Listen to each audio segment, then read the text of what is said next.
এই দেখো বন্ধুরা, আমার মেয়ে ঘর মুছছে। মুছে দাও। হ্যাঁ, বাবার পায়ের এখানে পড়ছে। এই যে বাবার পায়ের এখানে পড়ছে, মুছে দাও।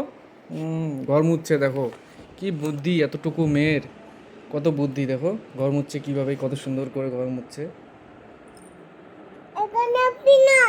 বাবা এখানে আসবো না কেন? ঘর মুছছো তুমি, কেন আসবো না আমি? পড়ে যাবো এখানে আসলে? কি হয়ে যাবো আমি এখানে আসলে? আসবো না না। তুমি মুছছো, ঘর মুছছো? কি মুছছো? ঘর মুছছো? এ কাপড়টা নিয়ে যাও বেটু, কাপড়টা নিয়ে যাও তো, মাকে দাও, বলো মা হয়ে গেছে ঘর মুছা। যাও বলো। দেখো এতটুকু বাচ্চা মেয়ের কত বুদ্ধি।